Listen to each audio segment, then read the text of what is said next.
Hello everyone, welcome back to my channel. আবারও আসলাম আপনাদের জন্য স্বাদ ও লাবণ্যময় মাশকালার ডাল নিয়ে।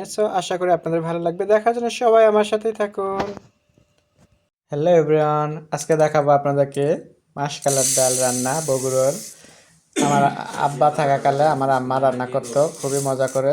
এরকম করে করবো। আমি এখানে 1.5 কাপ মাশকালার ডাল নিচ্ছি। এখন এটাকে সুন্দর করে একটু ভেজে নেব চুলোতে।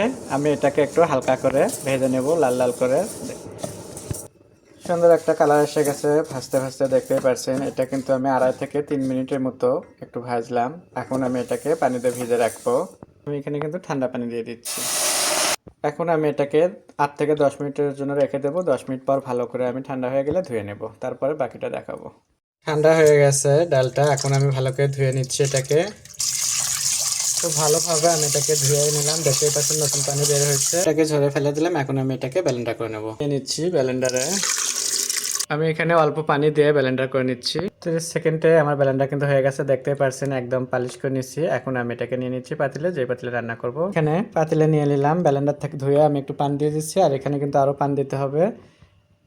আমি এখানে আরো পানি দিয়ে দিচ্ছি, বেশি পানি দিয়ে দিচ্ছি। এখন আমি এখানে মশলা দিয়ে দিচ্ছি, কিছু দিয়ে দিচ্ছি লবণ স্বাদ মতো, দিয়ে দিচ্ছি হলুদ পাউডার, হাফ চামচ আদা বাটা, হাফ চামচ রসুন বাটা, দিয়ে দিচ্ছি হাফ চামচ জিরে বাটা, 1 চামচ পেঁয়াজ বাটা, দিচ্ছি কতগুলো কাঁচামরিচ ফাড়া। সব কিছু মিলে আমি এখন ভালো করে এটার সাথে মিশিয়ে নিচ্ছি। ভালোভাবে মিশিয়ে নিলাম। এখন আমি চলে যাচ্ছি চুলোতে, বাকিটা চুলোর উপরে দেখাবো রান্না হওয়া পর্যন্ত থাকা। চলে আসলাম আমি চুলোতে, আগুনটা ধরে দিলাম। আর এটা কিন্তু একটু ঘন ঘন নাড়া দিতে হবে, যেন কোনোভাবে দলদ না বাজা যায়। আর এটা ঘন হয় খুবই তাড়াতাড়ি, সেইভাবে করে আমি এটাকে রান্না করে নেব। কিছুক্ষণ ধরে কিন্তু আমি এটা জাল করতেছি আর ঘন ঘন নাড়াচাড়া দিচ্ছি, দেখতেই পারছেন এটা গরম হচ্ছে আর ঘন হয়ে আসতেছে। এর জন্য করে আমি পানিটা কিন্তু বেশি দিয়েছিলাম, কারণ এটা খুব তাড়াতাড়ি ঘন হয়ে আসে। পানিটা বেশি দেবেন, একটু জালটা একটু টাইমলে করব। আমি এটা রান্না করতে হয়তো বা 10 থেকে 12 মিনিট লাগবে সব কিছু মিলে। অলরেডি এটা কিন্তু বলক উঠে গেছে। এখন আমি লো হিটে ঢাকনা দিয়ে কিছুক্ষণ কুকিং করে নেব। এই ফাঁকে এটার জন্য আমি বাগারের জন্য কী কী নেব সেটা রেডি করে নিচ্ছি। ডাল বাগারের জন্য আমি এখানে নিয়ে নিলাম একটু শুকনো মরিচ আর একটু দিয়ে দিচ্ছি মেথি। এখন আমি এটাকে একটু তেলে ভেজে নেব। এটাকে একটু মরিচটাকে লাল লাল করে ভেজে নিচ্ছি আমি। তবে পেস্ট করছি, এখানে রসুন করছি। এখন সুন্দরভাবে এটাকেও লাল লাল করে ভেজে নিতে হবে। এটা হলো আমার মাশকালার ডালের বাগারের জন্য।